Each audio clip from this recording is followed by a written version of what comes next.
Hola, bienvenidos a Radio Gabo en vivo desde el Festival Gabo en Medellín. Esto es una iniciativa de varias entidades, la Deutsche Welle Academy, la Cooperación Alemana, Revista Arcadia, Oxfam, la Agencia para la Reincorporación y la Normalización y la Fundación Gabo. Lo que vamos a hacer nosotros en este espacio en el Jardín Botánico es una serie de charlas con los protagonistas del Festival Gabo para hablar de periodismo, que es el asunto que los convoca a todos aquí. El evento es en vivo, más no en directo, es decir, aquí hay un público y al público lo invitamos a tomarse un café hecho por miembros reincorporados a la sociedad civil del conflicto armado colombiano y será puesto en podcast después para que lo puedan oír cuando quieran. Entonces ahora sí, los invitados. Primero, Josefina Licitra, argentina, una cronista ganadora en 2004 del premio de la FNPI, cuando se llamaba así, la Fundación para el Nuevo Periodismo Iberoamericano, sobre una niña de 15 años, líder de una banda de secuestradores. Ha publicado en muchas revistas alrededor del mundo y varios libros, entre los que se cuentan Los Otros, Los Imprudentes, El Agua Mala, 38 estrellas. ¿Cómo estás? Muy bien, muy contenta de estar acá. Y por el otro lado, Roberto Herscher, también cronista, profesor universitario, ha publicado libros que son clásicos contemporáneos como Periodismo Narrativo o Los Viajes de Penélope, y actualmente es director de la carrera de periodismo de Alberto Hurtado de Chile, ¿cierto? ¿Cómo estás? Muy bien, muy contento de estar aquí. Bueno, yo quisiera arrancar por como una especie de elefante que hay en estos eventos modernos de premios a periodistas, y es la crisis que hay evidente pues en el sector del periodismo, ¿no? Como una crisis que a mi juicio sobrepasa también la calidad del periodismo y tiene que ver un poco con los modelos de negocio. Pero, ¿cómo lo ven ustedes? ¿Ustedes cómo están viendo este ambiente de despidos masivos, cierre de medios, etcétera? A ver, yo desde que tengo recuerdo, tengo 44 años, desde los 19 que escribo en medios, desde que tengo recuerdo siempre hay crisis. Desde que yo entré ya se estaba expulsando a los periodistas de las redacciones y se estaba entrando en un modelo de colaboraciones externas al diario, que eso suponía, bueno, falta de aportes patronales, etcétera, una serie de desprotecciones para el periodista como trabajador que ya eran notorias hace 20 y pico de años. Lo que pasa ahora es simplemente la continuación de esa curva que tiene que ver también con una crisis de medios en general en cuanto a su soporte, a buscar rentabilidades de una manera que no sea la propia del papel. Y creo que lo que tenemos que ver como periodistas es de qué manera acomodarnos a un entorno que está hostil por donde se lo mire. Lo que no quiere decir que no haya forma de acomodarnos. Siempre creo que uno está en la tensión, no sé qué pensará Roberto, pero en la tensión entre acomodarse a este nuevo sistema y a su vez demandar elementos que son propios del ejercicio periodístico y que tienen que ver con modos tradicionales de trabajar. O sea, uno se acomoda y pelea al mismo tiempo y en esa tensión vamos avanzando. Yo nací en el mismo país, creo que en la misma ciudad, ¿no? Vos también sos de Buenos Yo Aires. soy de La Plata, pero soy como de Capital Sí, Federal. y yo soy de Vicente López, pero digamos, el área gran área metropolitana alrededor de Buenos Aires. Nací antes, yo crecí en una época de absoluta censura de prensa. Mi educación, mi nacer a la conciencia fue en la dictadura. Cuando yo entré a trabajar en medios a mediados de los años 80, las redacciones tenían ausencias, que eran los más de 100 periodistas desaparecidos que tenemos en Argentina, y los que venían del exilio y de ese drama, y los que se habían tratado de navegar la censura y la autocensura de la dictadura. Okay. Entonces, sí, también, siempre hubo problemas, siempre hubo crisis y siempre hubo periodistas que no eran pagados de la forma en que debían haberlo hecho. Yo creo que tal vez en este momento, digamos, si lo queremos ver del otro lado, los medios están sufriendo lo que los periodistas siempre sufrimos. Los medios eran súper ricos, los gerentes vivían a cuerpo de rey con la publicidad que les entraba, hicieran el periodismo bueno o malo que quisieran.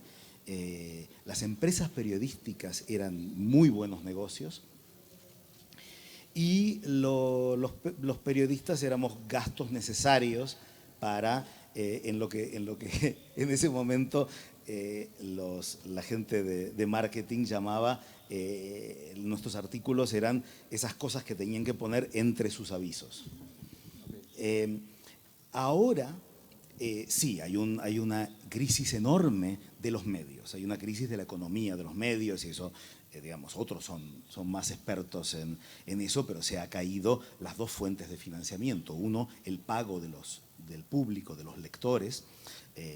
Digamos, tu misma revista, la gente en vez de comprarla en el kiosco y pagar, la lee gratis online. Y la publicidad, que se fue del papel a internet, pero no se fue a los mismos medios, sino que se fue a Facebook, a Google.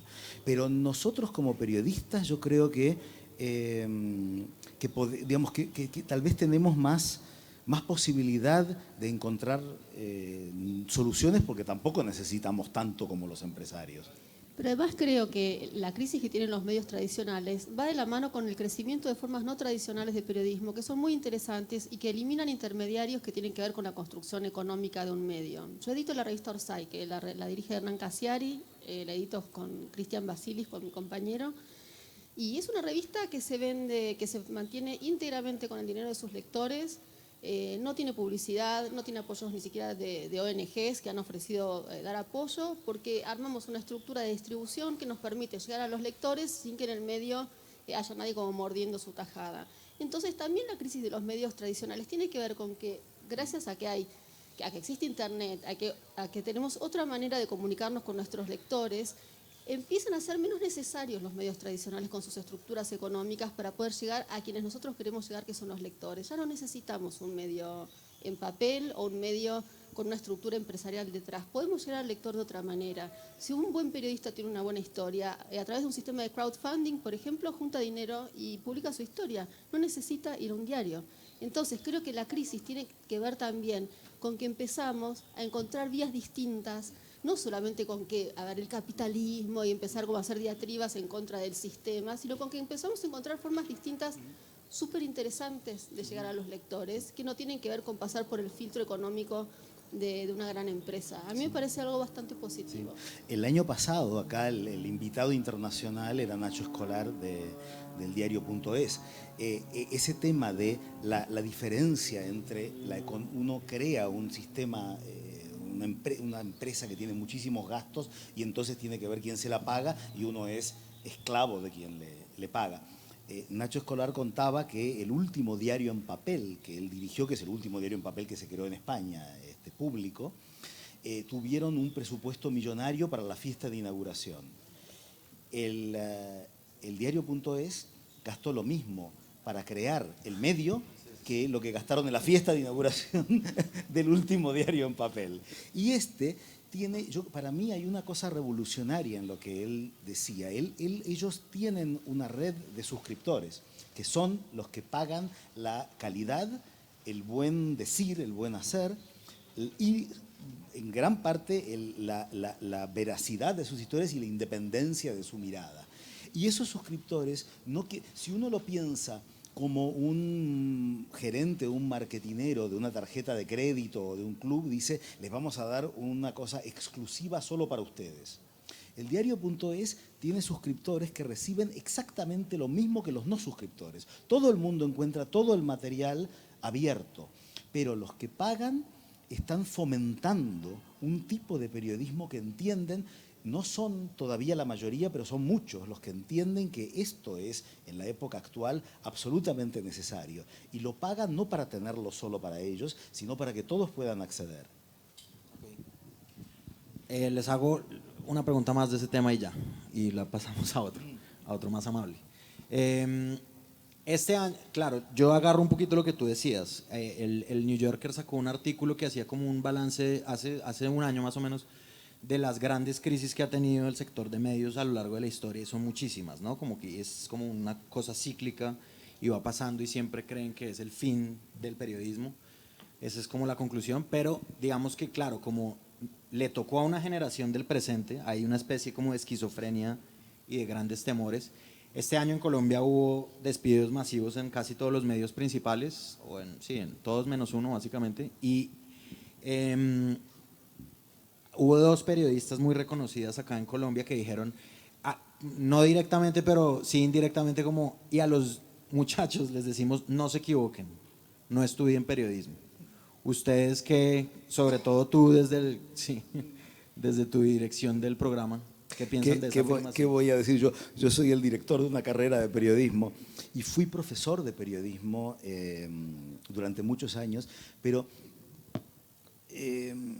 no creo que haya una sola vía de entrada. Digamos, esto para cerrar.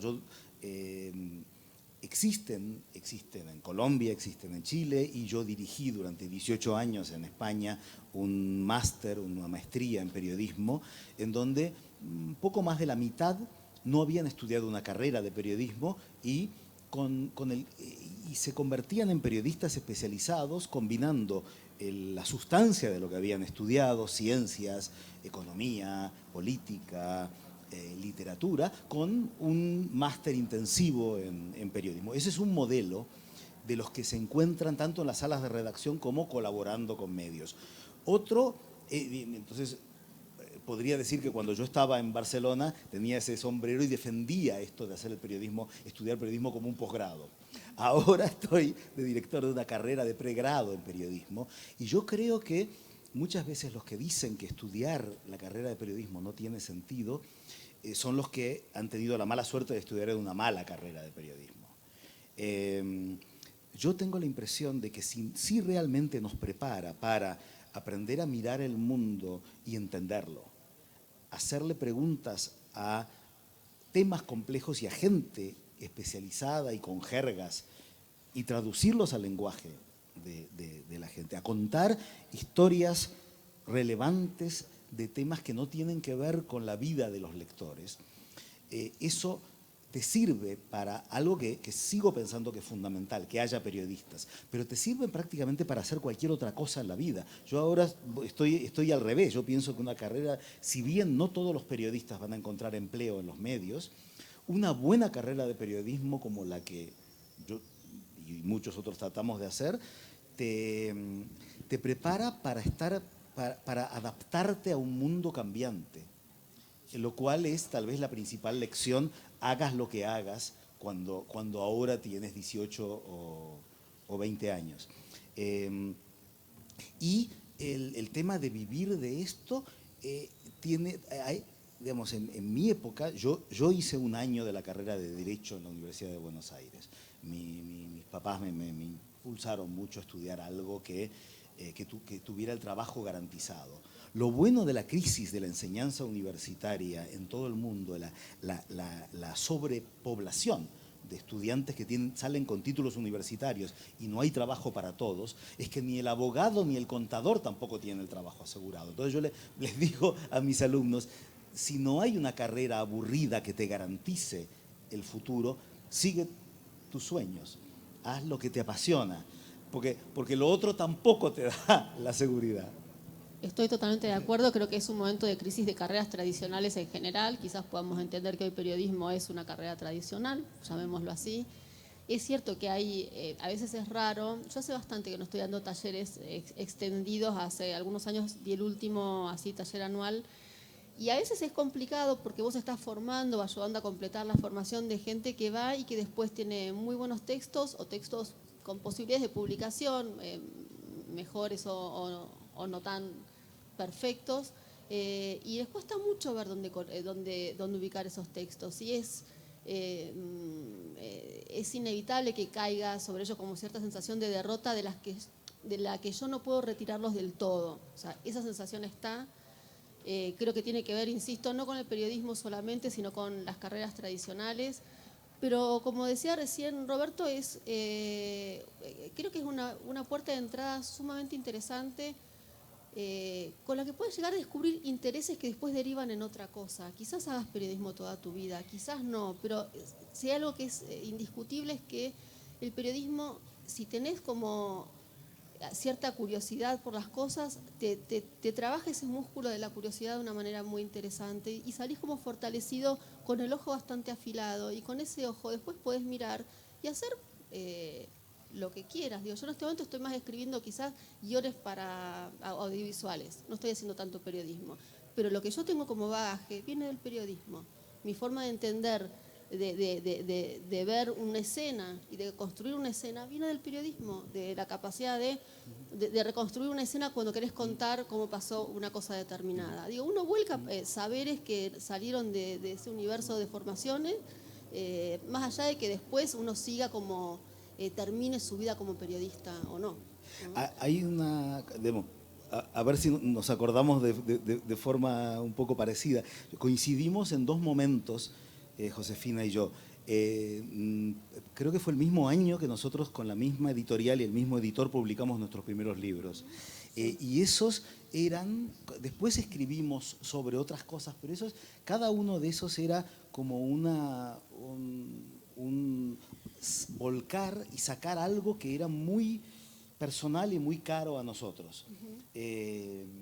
No sé si comparar la guerra, como mi primer libro es Los viajes del Penélope, sobre la guerra de las Malvinas, y yo trato de hacer una investigación periodística mezclada con memorias, porque yo soy un veterano de la guerra, yo cuento mi guerra y cuento la posguerra y cuento la historia del barco donde estuve.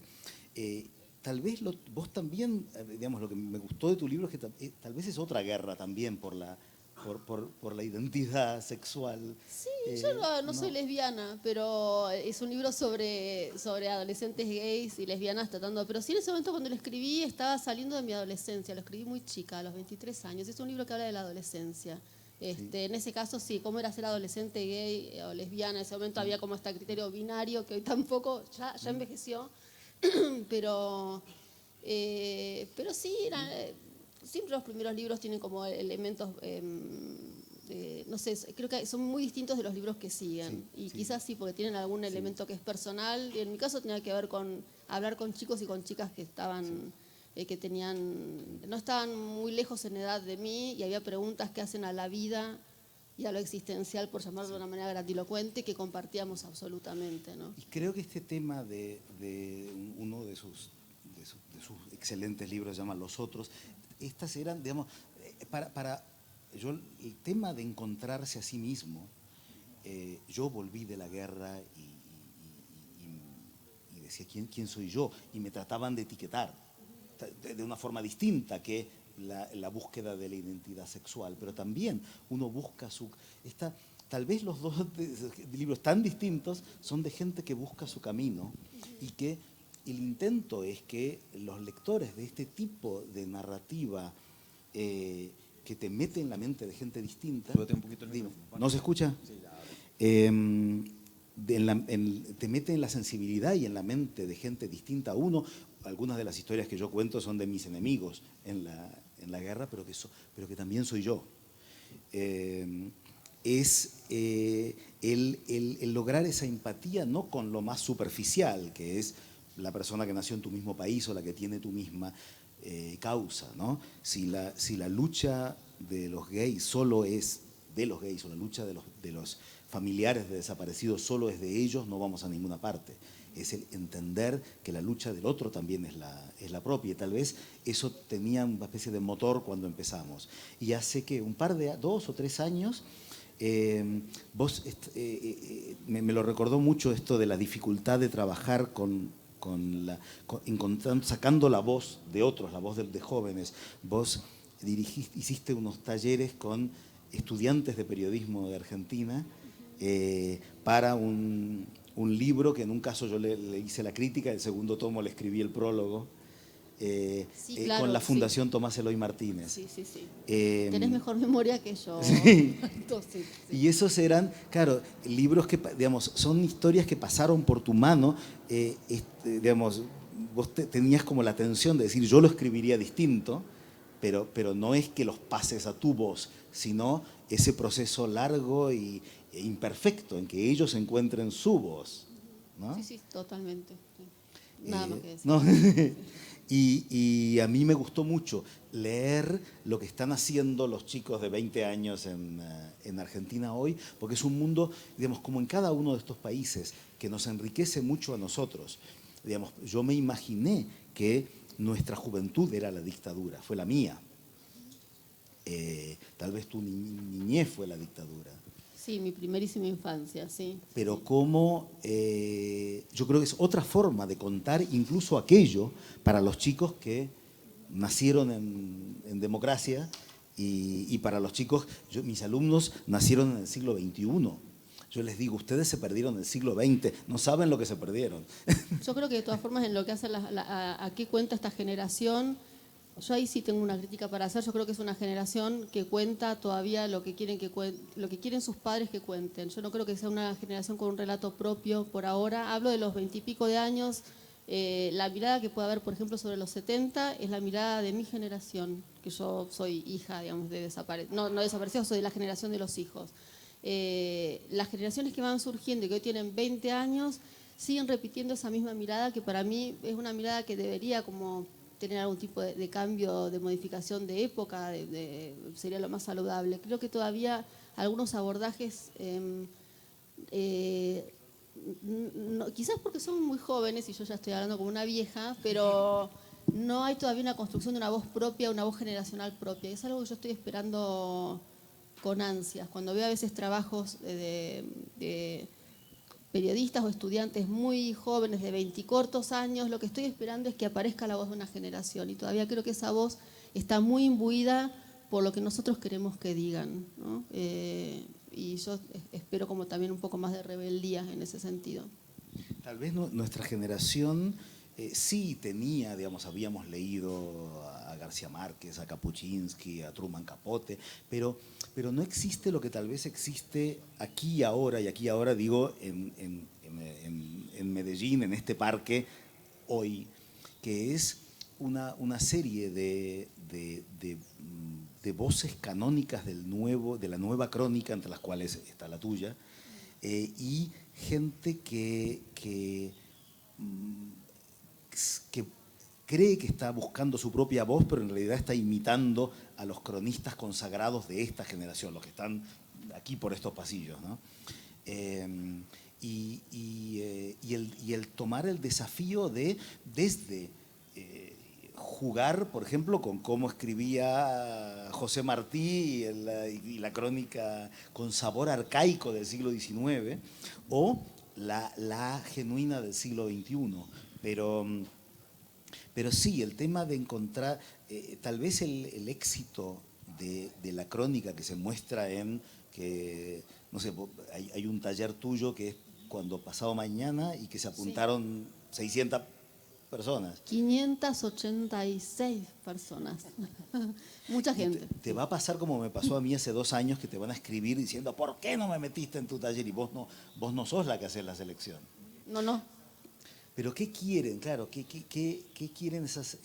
Bueno, el taller en realidad es como crónica sin moldes o algo así, o como tratar yo creo que de romper un poco el discurso de lo que es la crónica canonizada, que es algo de lo que justo estaba mencionando recién, que es raro también que igual la pauta para romper ese discurso la estoy dando yo, que se supone que soy parte del canon, por lo tanto hay como una contradicción en eso, pero sí nos pasa con Orsay, cuando recibimos propuestas de textos, que por antipático que suene, rechazamos muchas porque vienen como en un formato, es como si te viniera la Coca-Cola, o sea, viene un formato preestablecido, cuesta mucho encontrar algo que sea verdadero. Quizás algo verdadero es algo que te pasó a vos, que es lo que estamos publicando más.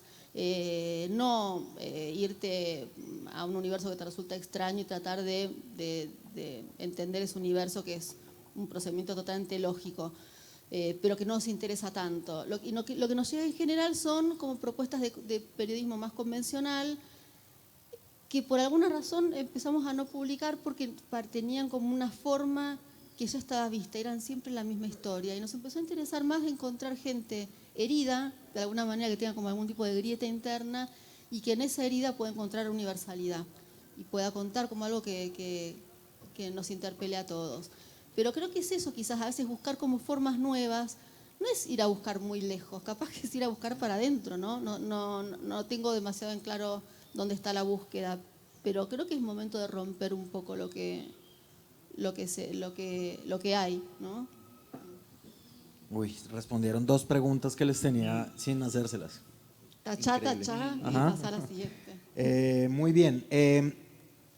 Bueno, yo quiero como coger un pedazo de lo que estaban diciendo al principio de esta y como ampliarlo, y es la intervención del yo en la narración, pero no desde el yo, sino la intervención hacia el yo, ¿sí? Como lo que tú haces en Los Otros, en un episodio del conurbano de Buenos Aires, en La Salada, que te recoge tu esposo, algo así, Sí, mi ex esposo. tu ex esposo, y que tú decías, no, yo ahí tenía que hablar de mis lazos familiares para mostrarme a mí misma como un agente distinto a lo que yo estaba viendo, ¿sí?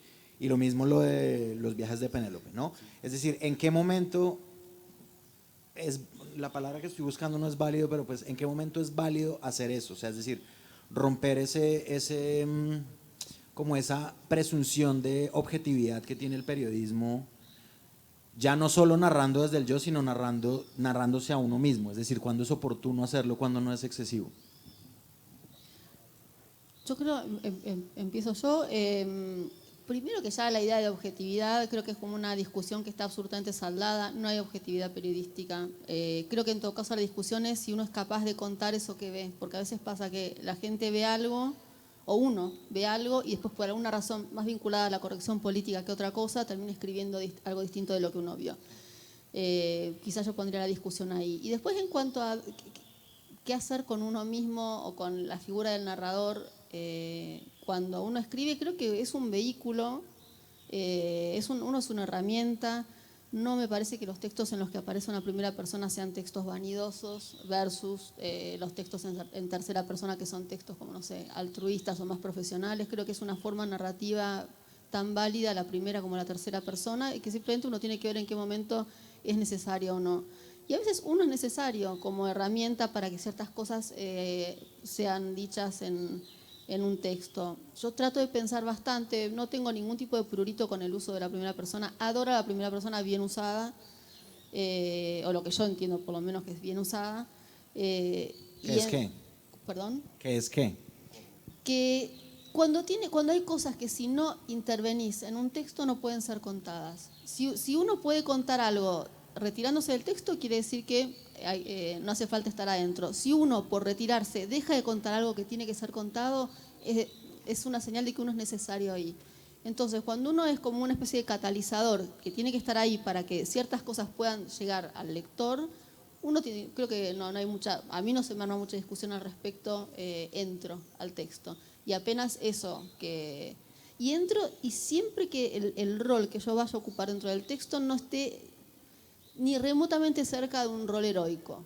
Ni heroico ni antiheroico. Ninguno de los dos como arquetipos así extremos me parece interesante. Pero si uno va a entrar al texto, tiene que entrar de una manera cuestionable por el lector, no para trabajar de héroe. Y cuando entro, en general, en Los Otros, por ejemplo, en ese tramo que mencionás, mi intención es entrar de esa manera en un universo que me resultaba muy hostil, dados mis coordenadas socioculturales. Soy una mujer de clase media, estaba en un lugar de la medianoche, en un lugar como muy ajeno a lo que es mi mundo, y después de años de hacer ese trabajo con mucho cansancio, de alguna manera terminé diciendo, bueno, pero ¿qué hago acá adentro? Sí. Y esa voz mía no es otra cosa para mí que la voz del lector dentro del libro. Creo que cualquiera de los lectores hubiera pensado lo mismo. Era una forma de llevar al lector adentro de la escena. Y también tu personaje, digamos, hay muchas escenas en donde vos entrás ahí de la mano de un personaje que lo que hace, actúa y habla para vos. Y si estuviera con un par, diría otras cosas. Y, digamos, yo creo que en ese sentido es al revés. Poner la primera persona cuando las cosas que pasan cuando uno está son distintas que las que pasarían si uno no está, es un deber de transparencia, porque sin vos no estaría pasando eso, y en cierta forma vos estás representando al lector, ¿no? Ahí, digamos, la novela de no ficción tipo A Sangre Fría es una ficción de que como en una novela, algo que son datos reales, se cuenta como si uno se lo hubiera inventado, y si uno se lo inventa, uno no está. Entonces eso es lo que hace Truman Capote, él no está. Sin embargo, digamos, cuando uno lee todos los libros sobre cómo Truman Capote investigó eso, en el momento en que él entraba en el restaurante o en la casa de la gente de Holcomb, Kansas, todo cambiaba y todos se actuaban para este extrañísimo personaje de Nueva York que llegaba, ¿no? Hay el tema yo creo que es superficial el tema de decir no nos metemos porque no metemos la primera persona. En realidad lo que no hay que meter es nuestra ideología, nuestras ideas, transformar el relato en un alegato. Pero eso es lo que hacemos cuando decidimos a dónde ir, con quiénes hablar, qué contar, cómo, digamos, perfectamente no está la primera persona, pero la primera escena es una persona hablando y en la decisión de quién es y de todo lo que dijo, cuál es la primera frase, eso es supremamente subjetivo. Yo hace muchos años tenía una amiga que trabajaba en Clarín Revista, que era la revista de Clarín antes de Viva, y estaba completamente prohibida la primera persona. Y ella entonces hace un relato de una niña que tiene polio y que la tratan y que ella la acompaña un día y otro día y otro día y está en silla de ruedas y con muletas. Y ella decía, yo quiero contar la última escena después de haber estado mucho con ella. Y entonces llega a su casa y la niña se levanta y sin las muletas da 2 pasos y me abraza. Y cuando abrió la revista, yo estaba con ella, la editaron y la última frase es, y la niña se levanta, da 2 pasos y abraza a Clarín Revista. Porque, digamos, todo era Clarín Revista, pregunta de, ¿no? La persona declaró a Clarín Revista. Clarín Revista era es un programa de computación que te reemplaza claro, sí, yo por Clarín Revista. Pero entendés la escena, ¿no? Y eso, que eran las últimas palabras muestra la absurdidad de esto. Digamos, en realidad ella, digamos, la niña abraza al lector, me abraza a mí. Y eso es la escena. Nunca me olvido. No, a veces uno encuentra, sin algo tan grosero como eso, que es muy gracioso de lo grosero que es, esto de hablar de uno en tercera persona. Bueno, este periodista se acercó, no es tan grave, pero digo, hay tanto prurito para decir yo me acerqué, fui, porque hay que dar toda esa vuelta, este periodista se presenta, hablar como Diego Maradona en tercera persona, digo, es como raro, ¿no? Terminamos dando como unas vueltas sintácticas mucho más artificiales y anticlimáticas que decir yo, ¿no? ¿Y ustedes creen que eso ya está mandado a recoger? Porque ese es un modelo que se impone en muchos medios tradicionales, y a veces no es una regla impuesta, sino es una regla tácita, y el que la rompe, los otros lo miran y dicen, uy, ese está escribiendo desde el yo, está loco. Depende, digamos, yo sí creo que existen abusos, que hay una mala lectura de los cronistas en donde, digamos, también yo me he encontrado todo el tiempo como profesor y como tallerista y como jurado con historias que empiezan cuando el periodista se levanta a la mañana, se ducha, toma el bus, va, toca la puerta de la fuente, abre la puerta y ahí debería empezar y todo lo demás no tiene absolutamente ningún valor. El yo tiene que ser un lugar desde el cual mirar a aquello que estamos viendo, que es lo que está del otro lado, la realidad, el personaje, salvo en aquellos en donde el personaje que ponemos para hablar de un tema seamos nosotros mismos. Y eso yo creo que son pocos casos y tienen que ver con algo generalizable, ¿no? A mí, digamos, yo creo que una de las cosas que, uno de las voces que se hablan acá, y una de las periodistas que están aquí presentes esta semana es Gabriela Wiener de Perú, pero que tiene que ver con vivir en carne propia cosas que le pasan a otros. Si no tuve, digamos, si sus lectoras y lectores no vieran algo de sí mismos en ese yo de ella, no tendría sentido. Pero igual está bien lo que decías al comienzo, que es que como forma, a ver, como norma de estilo de un diario, quizás yo no estoy en desacuerdo con que por default se diga no a la primera persona, salvo que lo merezcan, básicamente, porque si habilitas abrís esa represa, lo que empieza a llegar es una serie de textos catárticos o con el yo mal puesto, que bueno, son también bastante fastidiosos. Entonces yo entiendo que a veces se busque como ir a formatos tradicionales. Y creo que está también en el ojo de un editor ver en qué momento ese formato se puede romper cuando tiene un sentido. Pero es lo mismo cuando en las escuelas de periodismo es lógico que se les prohíba el yo, porque si vos a un chico de 19, 20 años, 21, 23 le decís está habilitada la primera persona, es que va a hacer como terapia cuando escriba. Entonces, está bien, hay que empezar por lo clásico y después empezar a romper todo, ¿no? A mí me gusta mucho digamos, como trabajo con un yo como construcción narrativa que, digamos, yo creo que muchos aprendimos y utilizamos el trabajo de Svetlana Alexievich del relato en primera persona del otro. Uno lo escribe, hay una primera persona, pero no soy yo, es el otro, es un testimonio, es una especie de monólogo teatral en donde uno crea una voz que es la voz del otro. Sí. Y en cierta forma los que realmente trabajan bien la voz narrativa propia, en donde coincide el yo con el nombre del autor, también crean una voz en papel que es distinta a la voz que por ejemplo estamos teniendo, de la forma en que vos no, cuando escribís escenas en donde vos estás haciendo un trabajo periodístico, no es el mismo yo que con el que ahora estás hablando con nosotros. Por supuesto, cuando uno ve una escena, incluso de un show como en situación de crisis dentro del texto, esas construcciones toman un montón de tiempo y uno las escribe en frío, en su casa, lo mejor dormido posible, tratando de ver de qué manera el texto puede ser eficaz y conmover, asustar, preocupar o entretener al lector.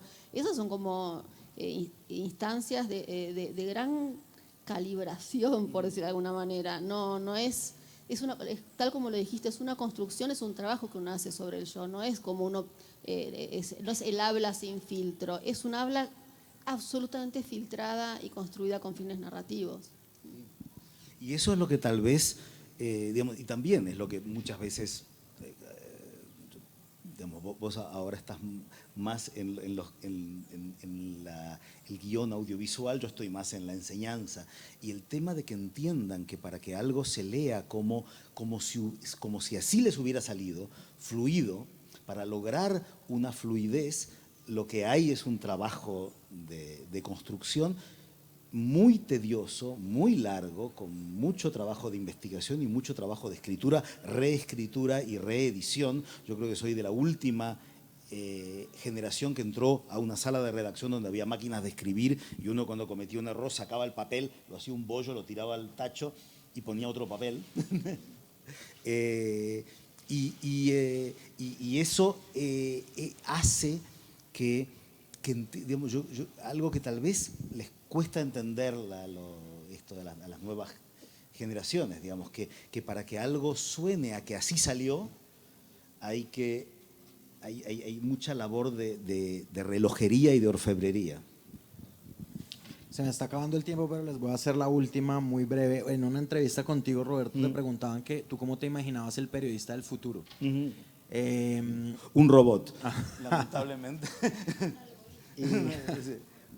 Y a mí me gustaría preguntar, pues como no solo eso, sino cogiendo lo que tú decías de que, por ejemplo, a ti te gustaría ver una voz y una impronta mucho más generacional propia, no referirse a lo mismo del pasado, sino que la nueva generación tenga, sí, su voz y sus temas y sus cosas.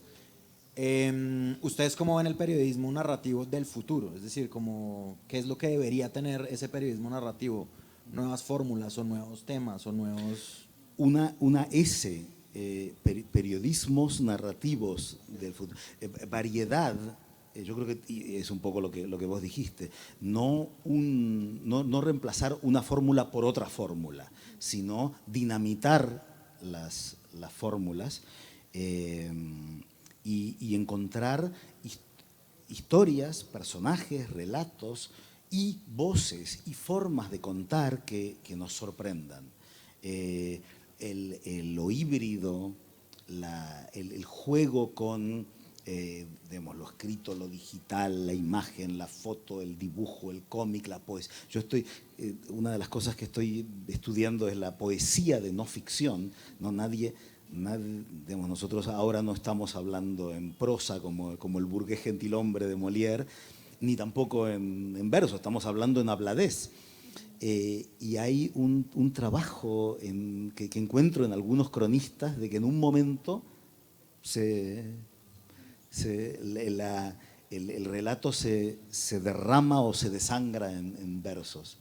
Y digamos, hay muchas formas distintas y yo, digamos, diría que es lo sorpresivo, lo sorprendente, ¿no? Mis alumnos hace un tiempo se burlaron de mí porque una me propuso hacer una crónica sobre el cosplay. Y yo digo, yo no sabía lo que era el cosplay.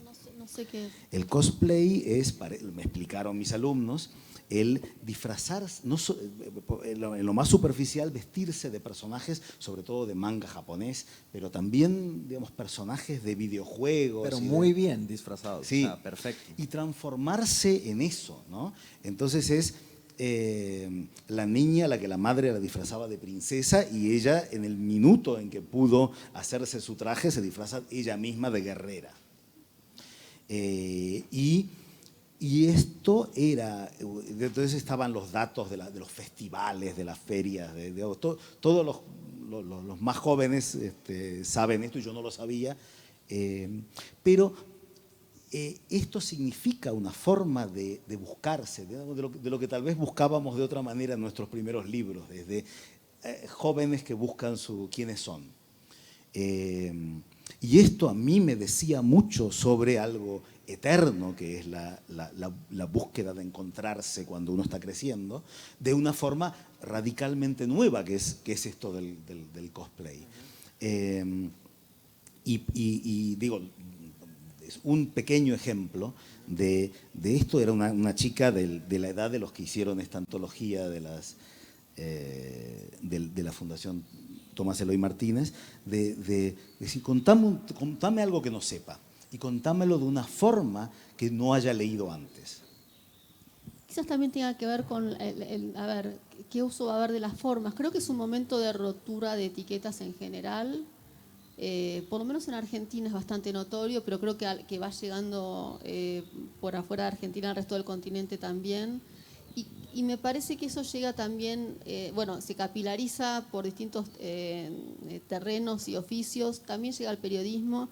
Y yo imagino un futuro en el que va a haber, sin demasiado prurito, mucha mezcla a ver, como si dijera, de texturas narrativas. Se va a poder pasar de la voz escrita a algo de contenido audiovisual o a fotografía o a un trabajo de hipertextos que te permita salir y entrar al texto central con mayor facilidad y muchas otras cosas de las que no tengo la menor idea porque no son de mi generación. Y me parece que pensar cómo va a ser ese futuro es ya meterme en la generación que viene. Quiero que suceda, no sé cómo va a ser, y está bien que no sepa cómo va a ser, pero sospecho que va a ser bastante más, espero, quizás mi demanda maternal en términos simbólicos es que sea más desacartonada y que en ese desacartonamiento no pierda el sentido, que siempre haya algo para contar, ¿no?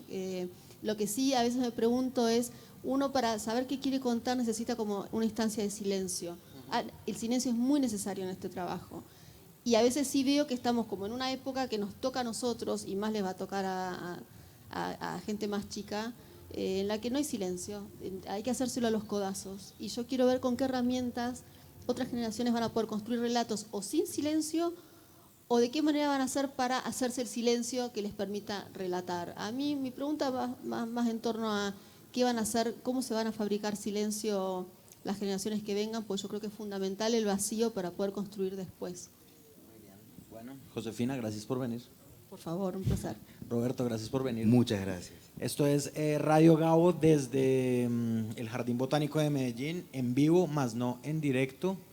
Es una iniciativa plural para hacer charlas con los protagonistas de este festival que premia y celebra el periodismo. Mi nombre es Andrés Páramo Izquierdo, gracias por estar ahí, chao.